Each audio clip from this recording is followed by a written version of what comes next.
to the Political Philosophy Podcast. I'm Toby Buckle.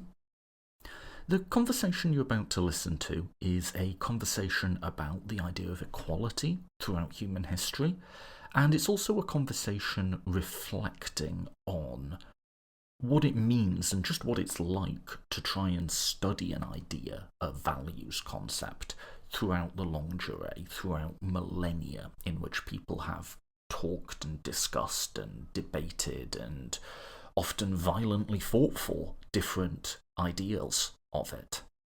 My guest today is Darrin M. McMahon.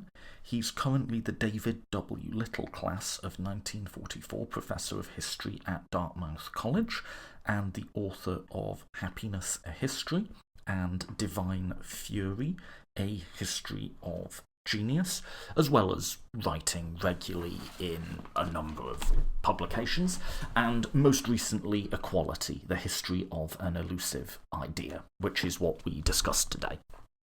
One thing I'll note about this conversation is, before we recorded, I suggested, and I often do this, several different potential avenues for discussion, areas of the book that we could focus on.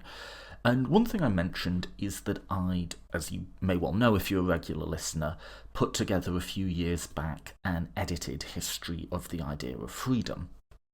And I sort of mentioned, reading your book really reminded me of that process and like trying to say something meaningful about one of these sort of quote-unquote big ideas over the millennia. And we settled on that as a potential sort of topic for discussion. I wanted to say that just so you didn't think I was constantly shoehorning my particular project in uninvited on someone else's interview. But I think it was the right choice, and it was a good direction to go in. And sort of what we end up talking about isn't like history versus freedom in terms of which is better.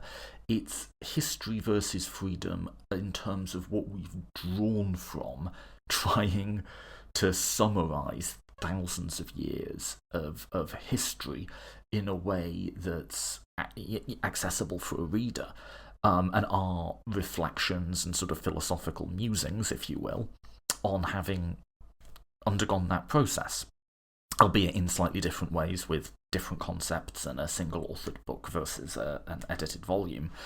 But I just really enjoyed the chance to sort of have that reflection and have that discussion, and to sort of compare and contrast and where we've come to similar or different conclusions.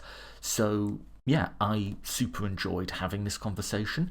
It is quite a like high-level abstract conversation, but I like having those sorts of conversations, and I hope you appreciate listening to it. So yeah, I'll not do any further preamble than that. I think the conversation introduces itself. This is Equality with Darrin McMahon.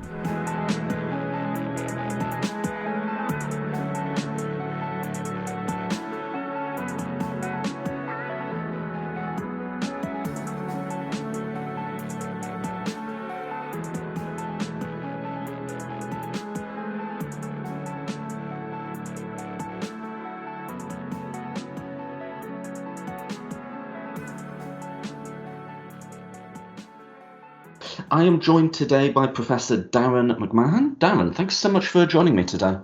Thanks for having me, Toby. It's great to be here. We are going to do your most recent book, which is Equality, History of an Elusive Idea. Before we jump into that, though, for people who might not be familiar with your work, do you have, how do you describe what you do? If someone sort of asks a fellow academic, what do you work on? What's your sort of stock answer to that? Sure.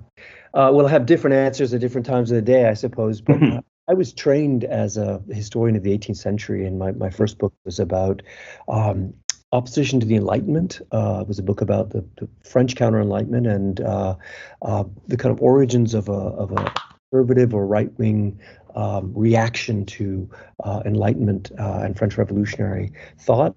My parents like to joke that was a book of interest to maybe 30 or 40 people in the world, and proud of it. But I wanted to do something a little bit bigger the next time around, and so I wrote a a history of the idea of happiness called Hmm. Happiness History, which is more in line with the work that I've done since then, which is kind of histories of concepts or history of ideas over the longue durée.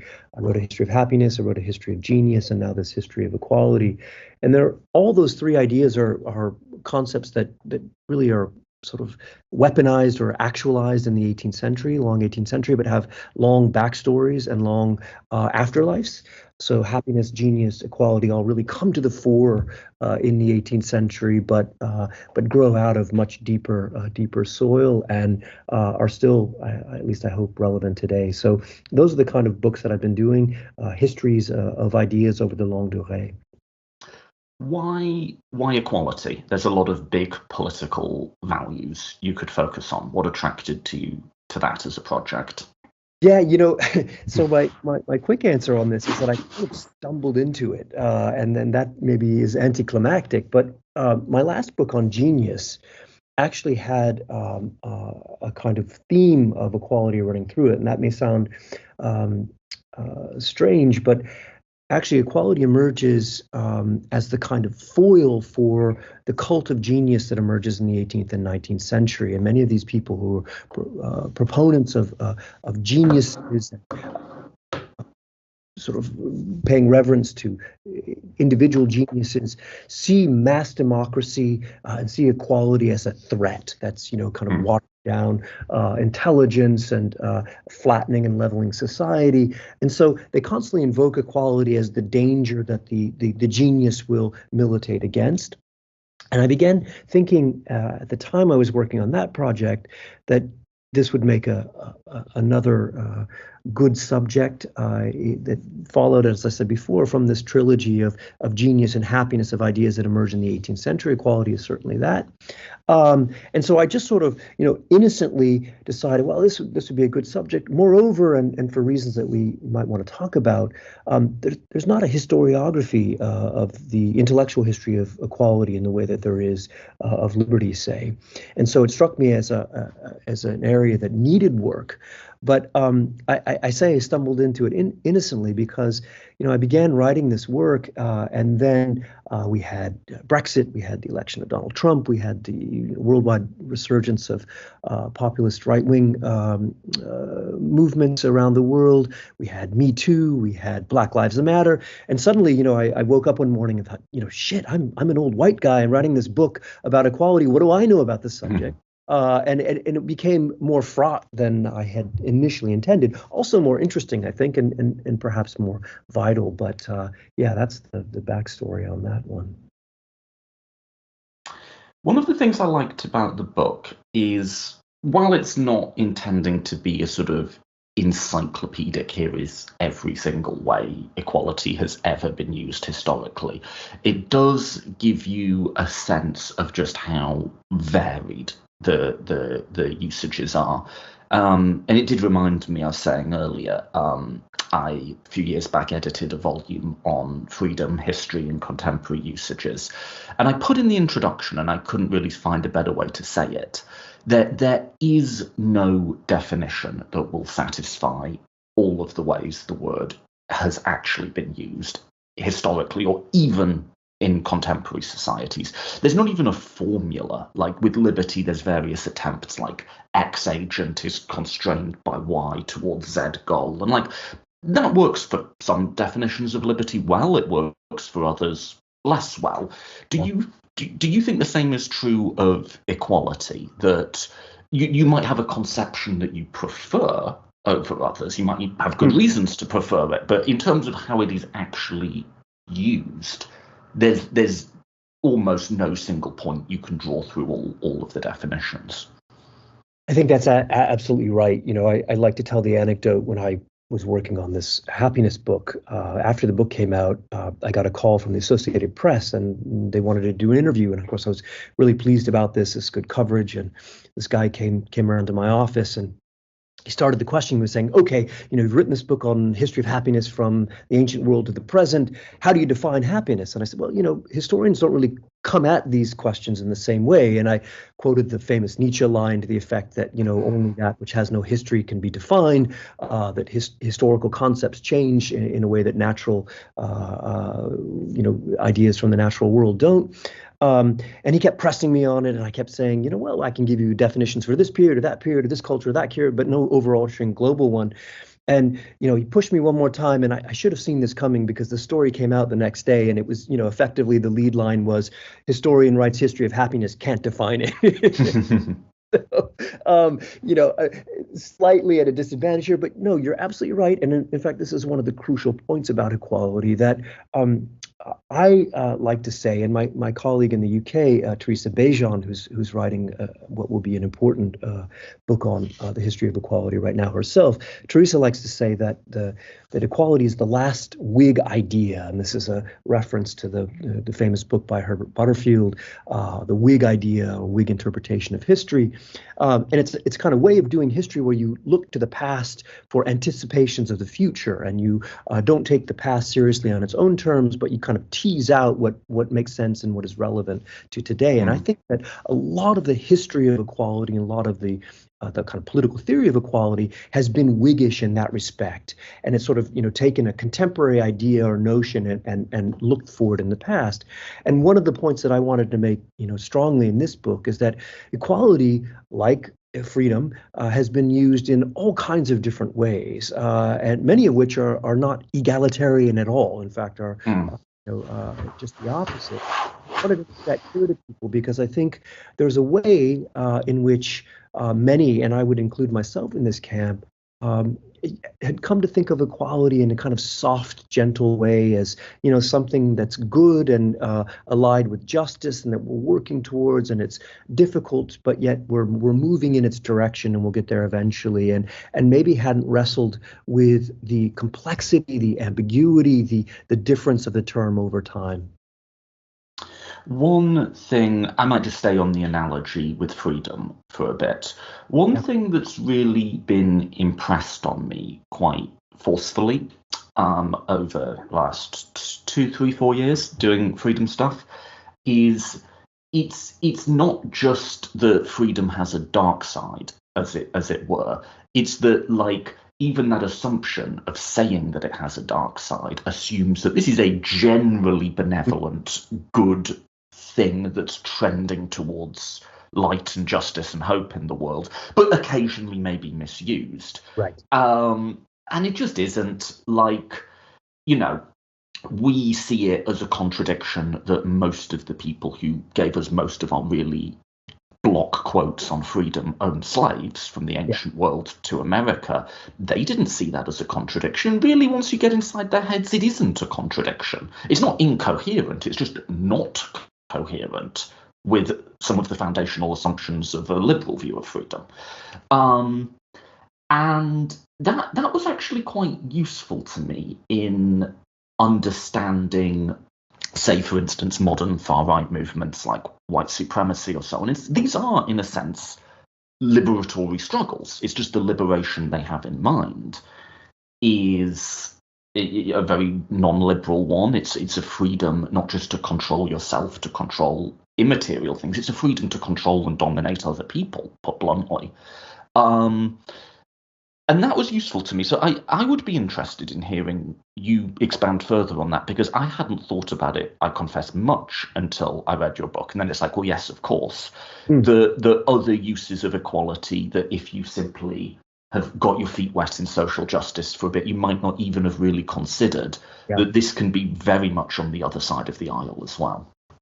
Yeah, absolutely. I mean, you put your finger on, I think, something essential. And, I'm glad you had that kind of aha moment in reading the book, because I sometimes say that I specialize in pointing out the obvious. And I think that's, it's useful. But I, too, had that kind of sense. Of course, equality it has a dark side. And of course, equality is bound up with things that we don't normally immediately associate with it, in the same way, as you say, as freedom. And this comes out, I think, very strongly in examining its history, and also in taking seriously the views of equality's opponents. And this is something that, my first book was really about the Enlightenment, but from the perspective of its opponents. And the Enlightenment, in many quarters too, was this kind of movement that we associated with the good, with the right, with reason, and so forth, and for a long time didn't really seriously examine the views of its opponents, and those views can be really illuminating or enlightening in this case, and I think that's true of equality. I cite at one point, I have a whole chapter on fascist ideas of equality, which will sound to many like a contradiction in terms, but as you say, once you scratch the surface, it's not at all.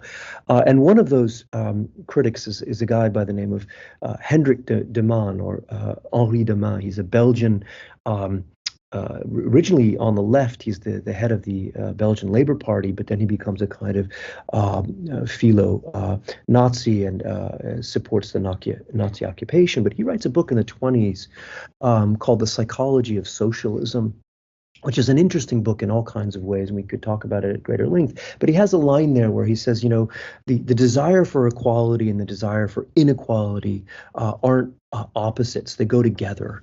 And that's really one of the kind of profound insights that I think comes out of a serious engagement with the history of equality, that time and time again, when people assert an equality claim, they do so with either an explicit or an implicit reference to those who are not equal, right?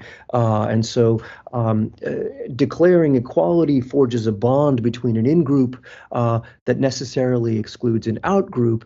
And as commentators point out in the 20th century, and I cite the German political theorist Carl Schmitt, who's actually very apt on this, the bond of equality can be made all the firmer and tighter by the degree of exclusion. And not only those two things go together, but in Schmitt's mind, they're necessary, right? In other words, equality claims are only given substance or reaffirmed on the basis of the inequality they posit. And I think, one can follow that insight from the earliest emergence of self-conscious equality rhetoric through to the present day in ways that should give us pause. Now, that's not to to say that we should just give up on the idea and throw it away any more than we should give up on freedom. But it does, I think, force us to reckon with as you say, the darker side to an idea that perhaps many of us didn't think of in those terms.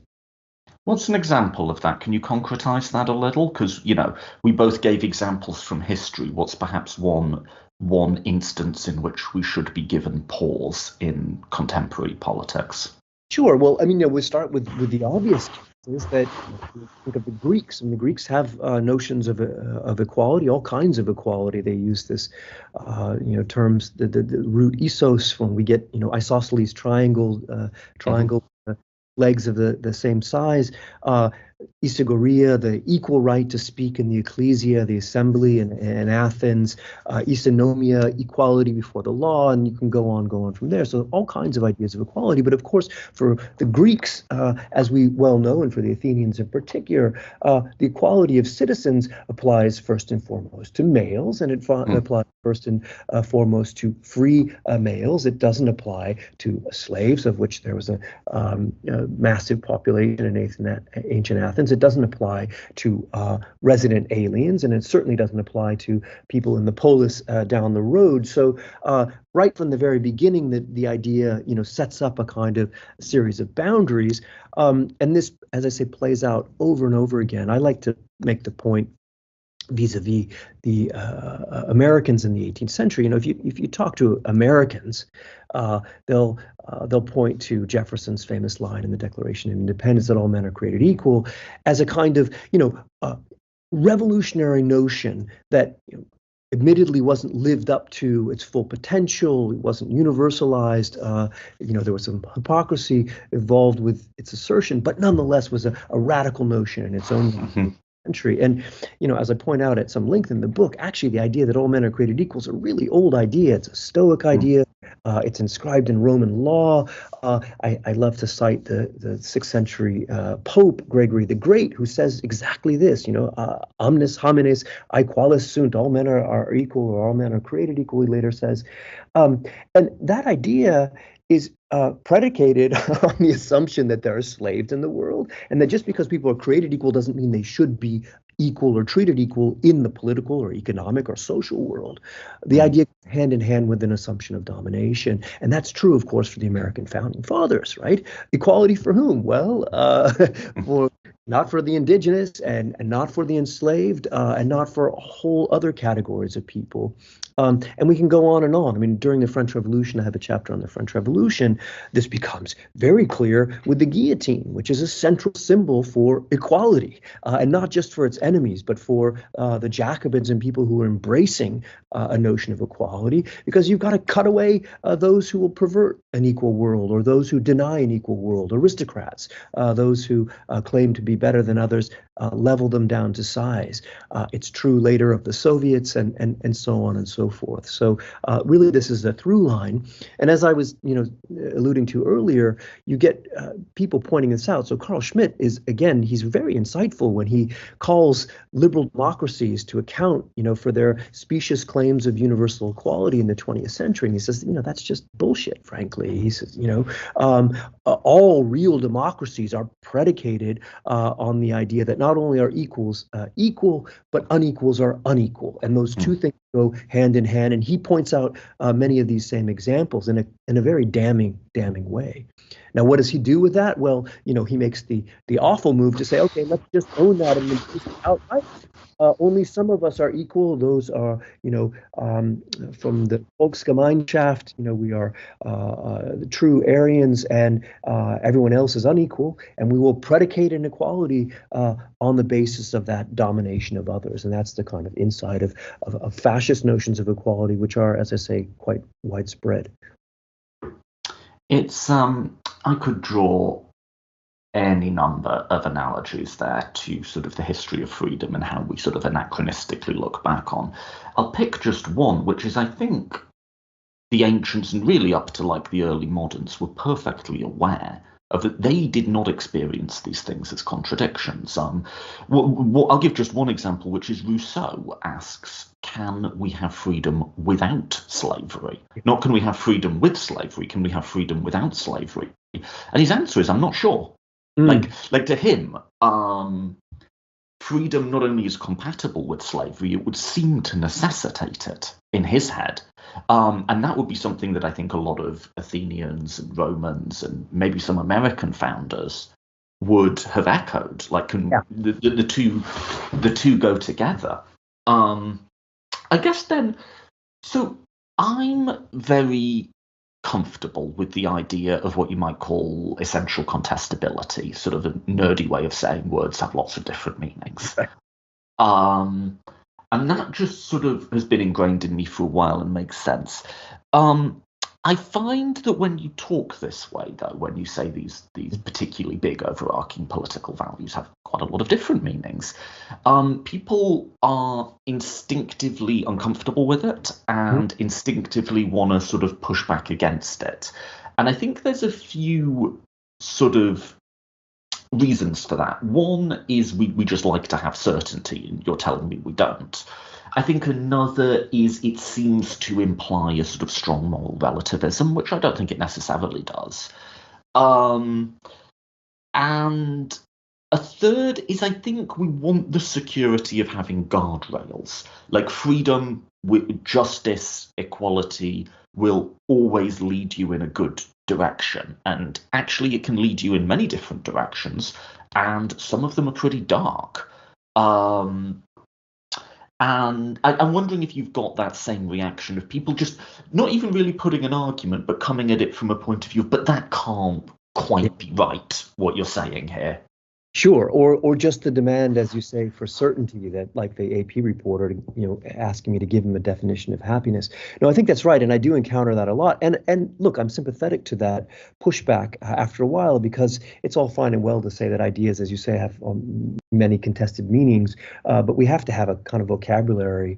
There has to be a there, I think, and that's one of the reasons that in this book I identify what I call figures, and I use that term loosely to refer to either a figure of speech or a figure in the sense of representation, a way that equality has been talked about over time. And I identify 11 of these kind of figures, and they go from things like leveling that I mentioned before to equality as domination, or equality as justice, or equality as illusion, and various ways of speaking about equality that although I identify them at kind of chronological moments as they develop, are not rooted to one place and one time. In other words, one can pick up a figure.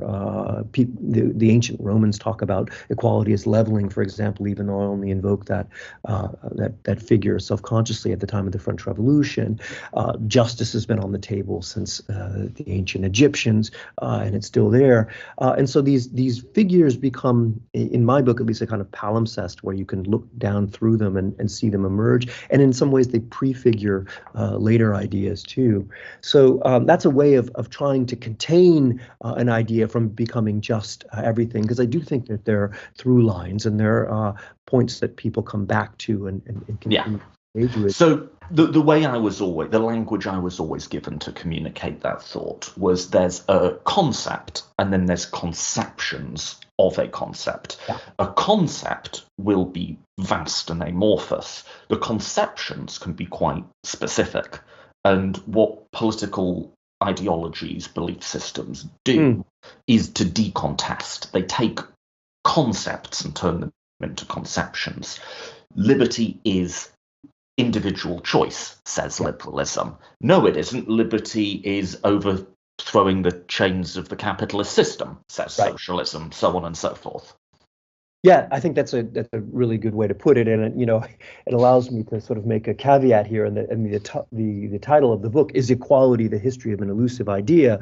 But of course, there's no single idea of equality, and I make this very clear. It just appealed to the publishers more than equality: The History of Elusive Ideas in the plural. But we're talking about contestation and contested meanings, and yeah, that's a nice way of putting it. You said something interesting to me that I'd like to pick up on if I could. When we were talking about freedom and equality, you mentioned Rousseau and Rousseau's rumination that maybe it would be impossible to have freedom without slavery. I mean, Rousseau is also very clear on this idea that you can't have freedom without equality. And that's a through line from the ancient world until the 18th century that gets killed at the time of the French Revolution. Rousseau's reasoning, in fact, it follows directly from the point you were making about slavery, is that freedom, if you think of it in a kind of Republican or neo-Republican conception as non-domination, is simply your ability to act without being dominated by another, and that assumes then that the equality relationship can only, that the freedom can only be carried out in a situation in which neither person has the ability to dominate the other. In other words, they're both equal in social, economic, even political terms. But if they can dominate others, well, that really is kind of beside the point, and maybe even reaffirms their status, right, as equals or as free, and so those can go together. And Rousseau is very clear on this in The Social Contract, and as I say, he's repeating something that would have been taken for granted in the ancient world and for many people thereafter. But at the time of the French Revolution, those ideas famously get opposed, and you get not only the terror and people in the name of equality oppressing others and curtailing their freedom, but then you get a theoretical literature that develops afterwards in people like Benjamin Constant or most famously in Tocqueville, right, who sees liberty and equality as in a kind of vicious fight, and that the emergence of equality as a kind of modern notion, portends a new type of tyranny. And so ever since that point, I think liberals in particular, but not just liberals, have spoken about liberty and equality in tension and opposition in a way that I think is almost reflexive today, but that needs to be rethought, because I would argue that ultimately, that if you want to think seriously about freedom, you need to think about equality at the same time. Yeah, and well, to use my previous language, it depends on which conception of the concept of liberty, right? Because if you're going to employ a neoliberal conception as pure non-interference, then equality claims, especially as neoliberals who want to, non-interference with respect to income and wealth and so on, right? Then, equality claims may very well interfere with that. But if you're going to take a non-domination view, is either a classical one or as it's sort of been re-argued for by Quentin Skinner or Philip Pettit or so on and so forth, then that would seem to entail at least a relative sort of status equality. You'll I no doubt you'll know Rousseau much more than I do, but the thing about none so rich as they can buy another and none so poor that they can sell themselves, something to that effect, right? Exactly, and I mean, he's very interesting on this point. Like other people in the 18th century, he says, like, total equality is an impossibility. We'll never have that. Rousseau's too much of an insightful psychologist of human nature to think that's even possible. He knows that we're status creatures, that we're constantly measuring ourselves against others. But extremes are bad. And you want to try to mitigate those.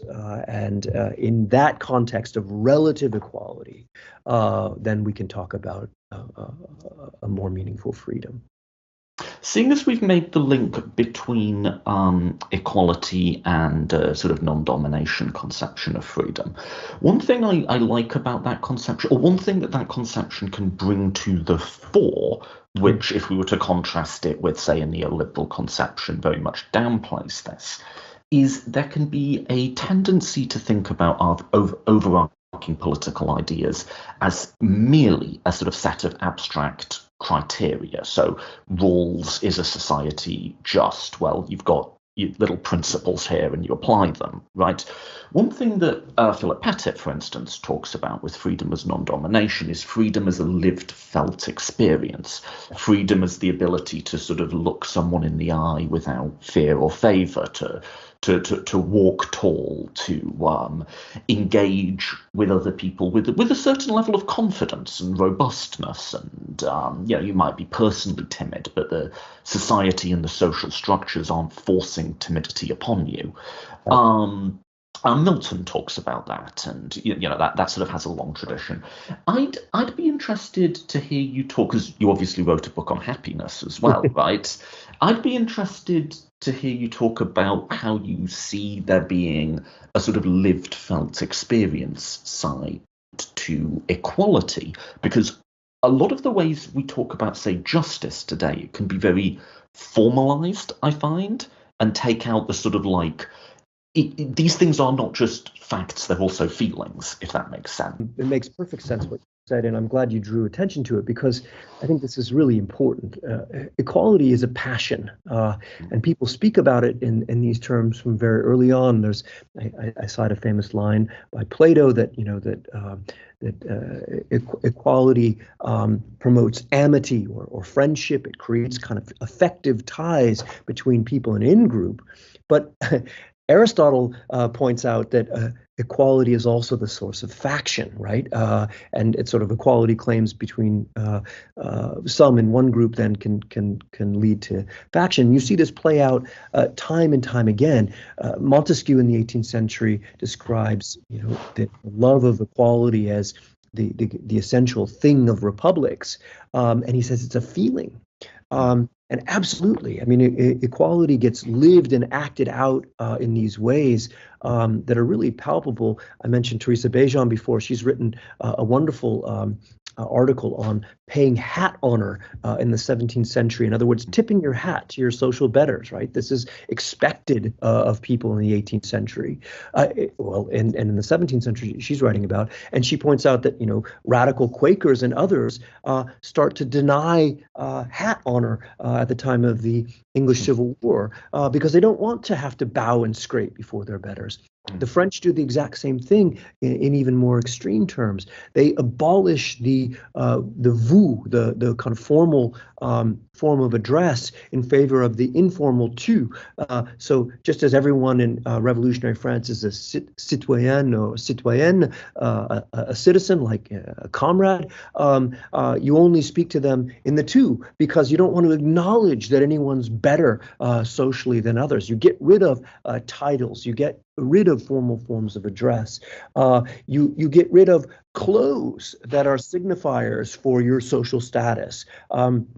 And of course, they replace them with new kinds of signifiers. And human beings are, as I say, status creatures, and we're really addicted to this idea. But it's one of the reasons why revolutionary movements so often make real efforts to try to abolish the outward signs of equality. I mean, there are all these sort of utopian ideas for instituting revolutionary uniforms at the time of the French Revolution, also the time of the Russian Revolution, because you just want to get rid of the outward ostensible differences between people in order to forge equals. This goes all the way back to the Spartans. Right? You've heard of the Spartan homoi, they're the similar fighting people. These are actually fairly privileged, wealthy warriors, but they go to the same kind of schools. They eat in common mess halls. They get a similar education. They speak a common language, so that they really are alike in their affect and their manners, and that allows them to think of each other as not only comrades in the military sense, but as equals as well. So I think this is a crucial part of the idea of equality, that is, it's a passion, it's an emotion, and gets actuated and played out in precisely those terms. Although Sparta would presumably also be a good example of how these concepts can have dark side, and the feelings that they evoke can have dark sides. Because I think the sort of, well, I have no idea, it was a long time ago, but I imagine the sort of feelings that are described by the Spartan common mess were genuine enough. But it's also the case that Sparta, I mean, everyone had slaves back then, but even for the time period, Sparta was a very vertical, tyrannical slave society for anyone but like the top 5%. Even Athenian slaveholders looked at them and were like, yo, you guys are taking this a little too far. No, absolutely. But again, it draws out that aspect of the equality rhetoric, because at the top, those people thought of themselves as equals, true equals. And that equality was predicated on the domination of all those below them. And that domination reinforced the ties among those at the top. And as I say, that plays out in more extreme forms and lesser forms as you work through history. But it illustrates the point, I think, very nicely. Very much the same with freedom, in that I think a lot of ancient Greeks would say that not only is freedom, sort of my freedom, compatible with your slavery, in some ways it necessitates it, because having to manual labor for a living, or like being so constrained by money that if someone says, well, I'll give you this loan, but only if you do this for me, you basically have to do it. Facing those sorts of constraints are very real constraints of freedom.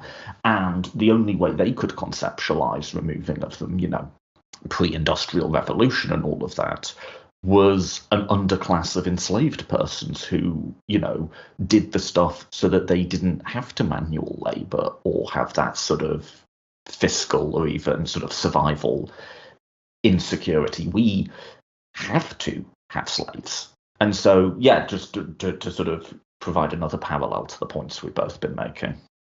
Yeah, and of course, this is one of the things, like, when Southern slaveholders then in 19th century America say, hey, the liberties that we enjoy are predicated on slavery. They were for the ancients too, and yes, St. Paul and other early Christians talk a lot about the sort of equality of all those before God. They also talk about obeying your master in fear and trembling. It makes it more complicated to sort of push back, but of course one has to. I think that the disturbing thought that some of those... Paul returned an enslaved person to their master. It's one of the books in the Bible, Philemon. Yeah, anyway. Although of course, but on the whole, he's not riling the system at all. No. oh, sorry, return to his master, right? Of course. Yeah, exactly. And neither is Gregory, and neither are many people. So, but Anyway. yeah, exactly. We're getting slightly far afield, but I think that looking at this dark side is not simply just kind of reveling in the contradictions of equality. Because when I set out to write this book, I didn't want to write the kind of book that has been written before on equality, and it comes in two varieties. You either get people who are looking to promote equality in the world, and so the book becomes an encomium, how great equality is, how much we need it, how much we don't have, etc. That's one variety. And then the other variety is the sort of takedown, right? Conservatives pointing out how misplaced and misguided and against human nature equality is, and how it'll never work, and so on and so forth. I didn't want to go in, to this book, or really come out, for that matter, with a kind of parti pris, even though I'm sympathetic to many ideas of equality. But look at it critically. And so this is one of the things that I try to do in the book, and that's one of the reasons why I'm engaging constantly with these with views or that are darker around it, because I think we need to see them. But at the extreme, they raise this unsettling point, and it's the point of Carl Schmitt that that not only does equality, the assertion of equality, often go hand in hand with forms of domination, but that it may need it, right? And the extreme case in the contemporary world, because Schmitt's point is that, look, all these liberal democracies talk about universal equality and universal rights.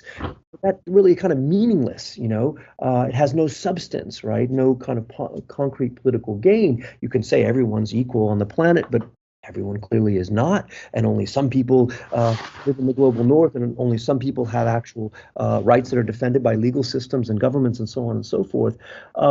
So in order to have real substance, then we need to set boundaries and limits. But the thought that creates is this disturbing one.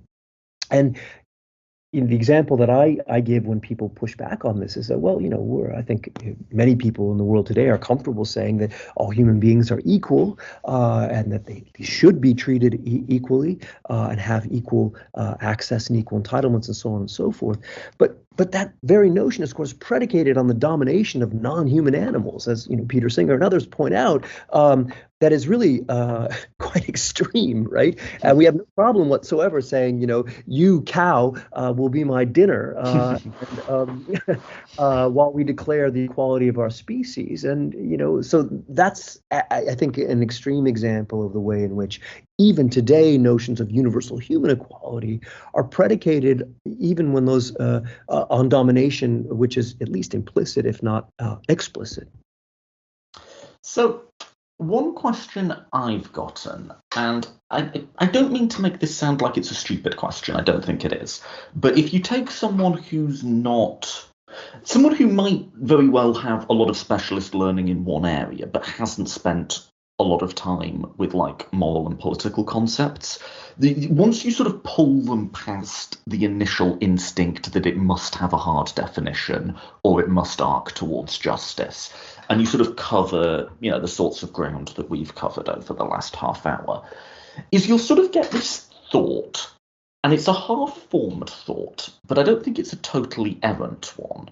Or if it is, it's not immediately obvious why it's errant. And they'll sort of say, okay, liberty or equality or justice.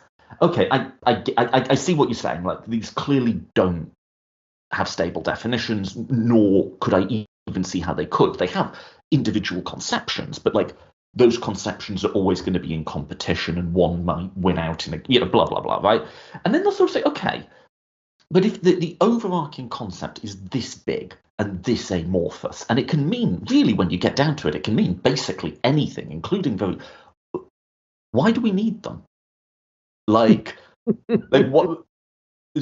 Why don't we just stop talking about equality or about freedom? And like I say, it sounds like a stupid question, but maybe it's not as stupid as it sounds at a first pass. Because the best I've got is, in a sense, we kind of couldn't do without them. And you can say, oh, let's stop talking about it. Good luck. No one else is going to. But there's not nothing to the question, and I find myself sometimes a little set back on my heels by that question.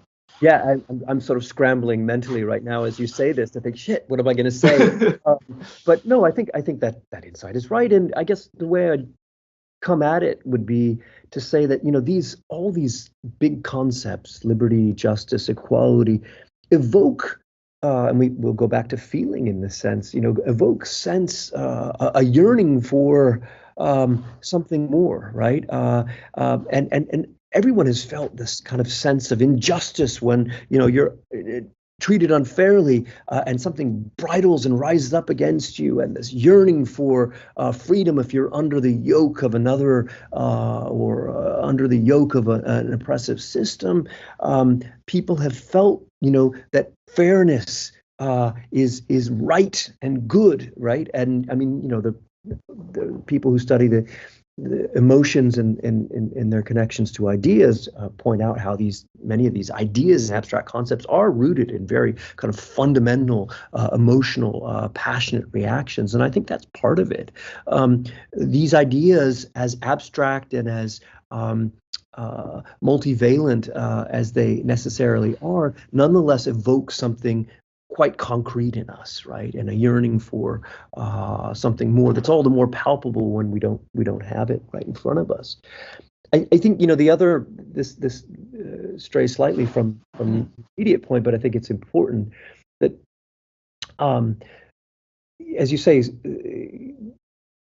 when we're talking about liberty or justice or equality, and if you're talking to a political theorist or somebody who works in a kind of quite specific domain, it's sometimes harder for them to see the breadth. I think this is particularly true with equality, and equality has been, in the way it's been written about, has been assumed to be a modern idea.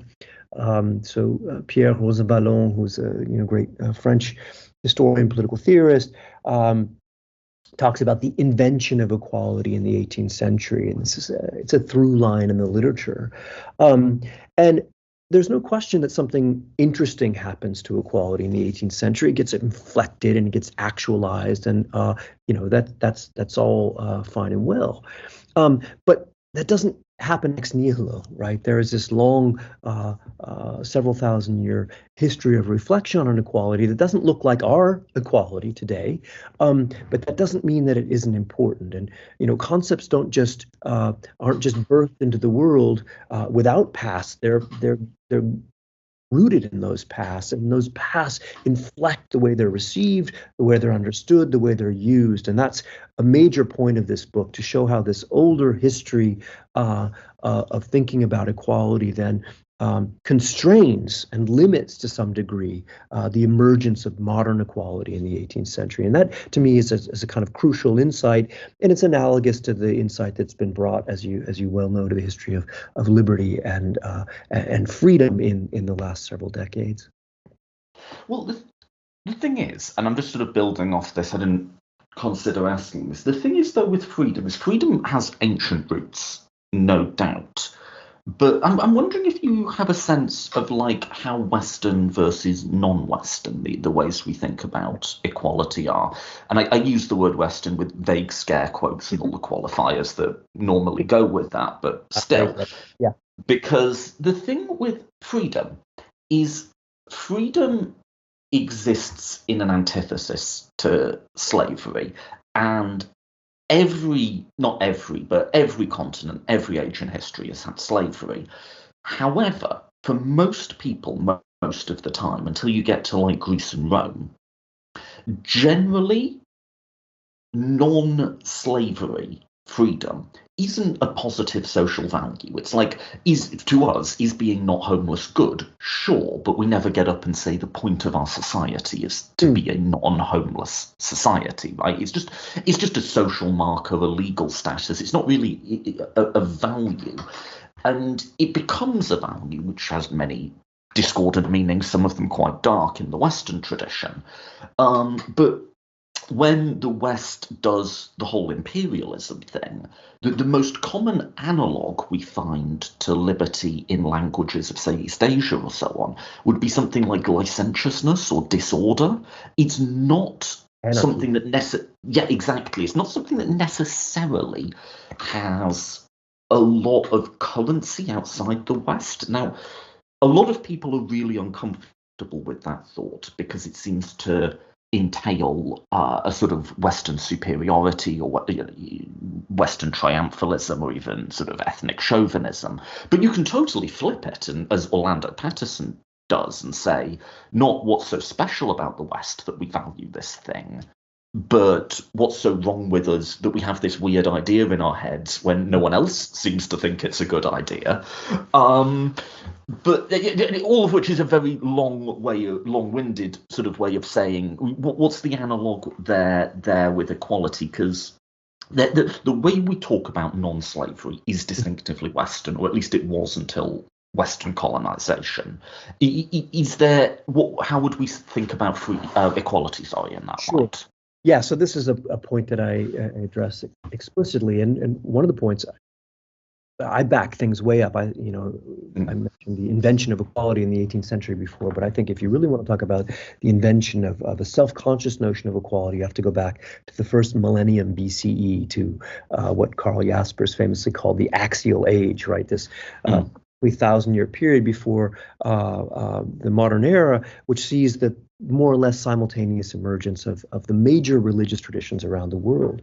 And all those religious traditions have ideas of equality. And I go through them. I have a whole chapter on this. One kind of go-to example is the Zhuangzi by the master Zhuan, who was one of the semi-mythical founders of the Taoist tradition. And that book by that name has a chapter on the equality of all things, and he makes this point, that the Tao is in us all, and everything, including excrement. He says, and air. There's no difference between a lord and a peasant, and between a sage and an illiterate person. And he really emphasizes this. And that's not to say that Zhuangzi is evoking a kind of modern notion of equality in the way that we would recognize, but there's real reason why later activists, in his case animal rights activists and feminists and people with democratic yearnings, appeal to that text in the same way that Gandhi will appeal to texts in the Hindu tradition, or Ambedkar will appeal to Buddhist foundational texts. So ideas of equality are not distinctly Western by any stretch of the imagination. I would argue that all cultures have the resources for thinking about fairness, about reciprocity, about a kind of equal justice. But what does happen, and I think is unique, is that ideas of equality get actualized, or, as I say, weaponized in the 18th century. And this is another one of these kind of obvious things, but it bears pointing out that the same period that sees the emergence of the self-conscious yearning for equality as a political goal in the global North, let's say, in Western notions, in Western countries, as you say, with the scare quotes, it's the same period that sees really the kind of ratcheting up of imperialism and the conquest of the rest of the world. The rest of the world sees right through the hypocrisy, right?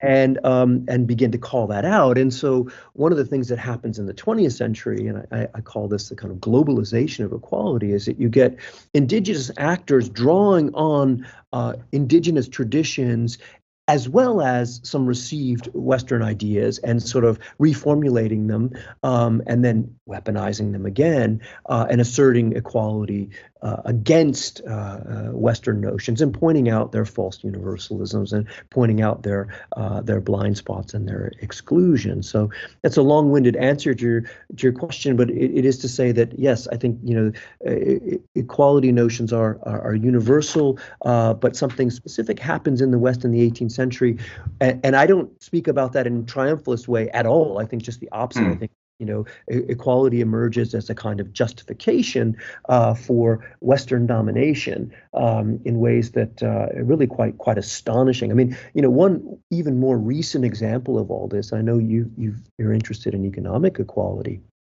is that there's this terrible irony that the period that people in the global North talk about surging inequality, they usually traced to the 1980s and kind of the advent of neoliberalism, rise of Thatcher, Reagan, and so forth.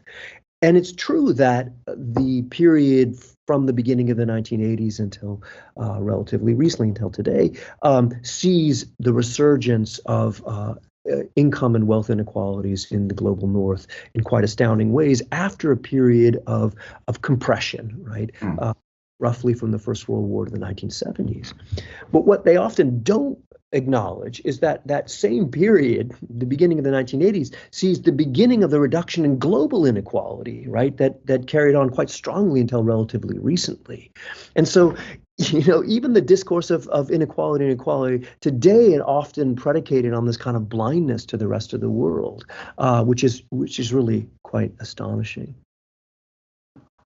It's interesting. You could definitely draw some, because so one question, which I'll just flag for both of us, is we've been talking in very similar terms. And I wonder if, I don't know, but maybe our politics are quite similar overall.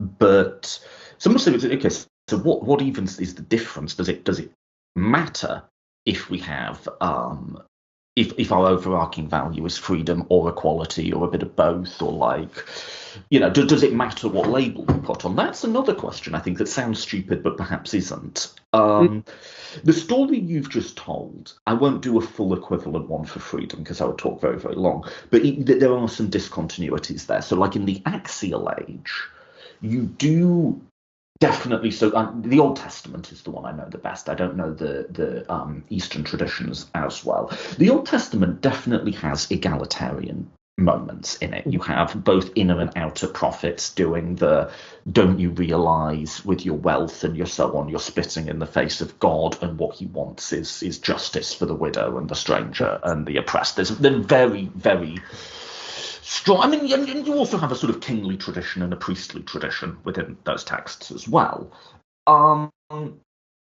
What you don't have is freedom. There's ways in which those stories can be used as a source of rhetoric that is liberatory. So the Exodus would be the prime example there. But I don't think the Exodus it wasn't written with the point of view you're supposed to read it and go, oh, now I see that slavery is bad. That wasn't the original intent. And the first thing that the Israelites do after getting into not even Canaan, into the wilderness, is they start laying down laws for how they're going to hold slaves, right? And there's no moment where they go, okay, now we're free and we're going to establish a constitutional republic, or there's nothing like that, And indeed, slavery is used as a metaphor throughout the Old Testament in ways that can be quite positive. Like, we are slaves to Yahweh. That's a frequent refrain.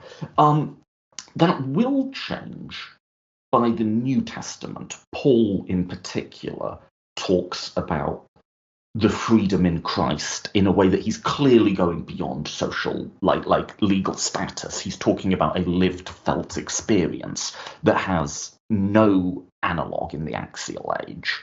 Not because of some sort of inherent Christian superiority over Judaism, but because Paul's read Greek philosophers and he's picking up on their rhetoric around freedom and slavery and converting it from secular to religious terms. So freedom is, and then you could bring that story forward. Freedom tends to be in big waves. There's a big wave of freedom rhetoric around Greece and Rome, and then there's another around the age of European expansion, which, as you say, is perhaps a bit of a contradiction. Okay. And then I could bring that story even more forward. So I guess my question is then, does that matter? Does any of that matter? They have different origin stories. I think the origin story you tell for equality is different than the one I'd tell for freedom. And maybe we're both wrong, but just assume we're both right. And that they do have different intellectual trajectories into the current moment. Does that matter?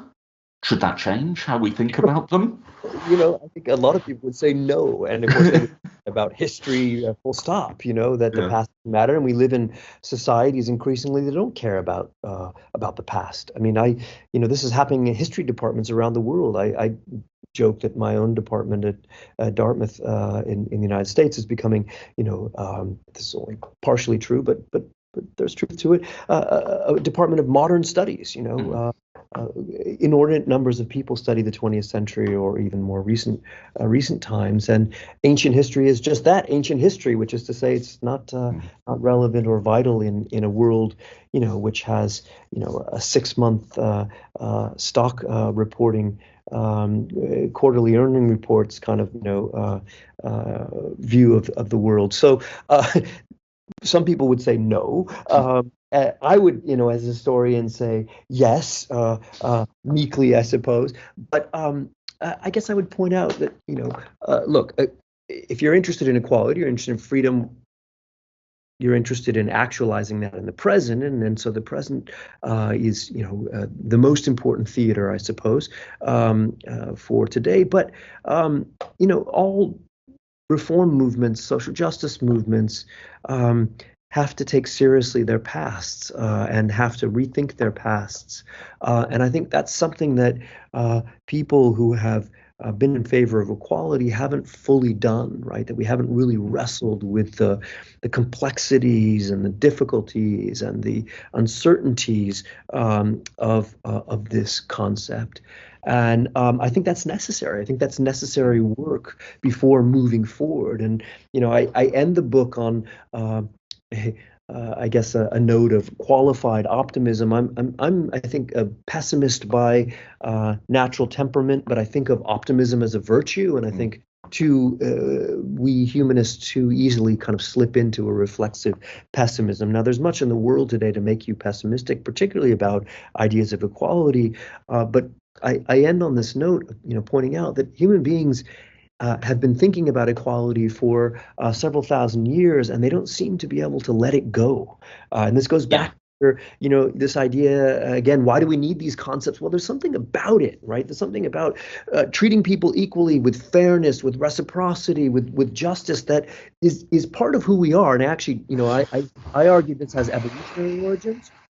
Just as domination does, but there's something in us, that rebels against hierarchy and rebels against domination and seeks and yearns for equality. And the very fact that human beings have continued to think and rethink equality for, as I say, over several thousand years, suggests to me, at least, that as well as seeks and yearns to dominate. There's that as well. And to go hand to hand, and be eyes wide open about that.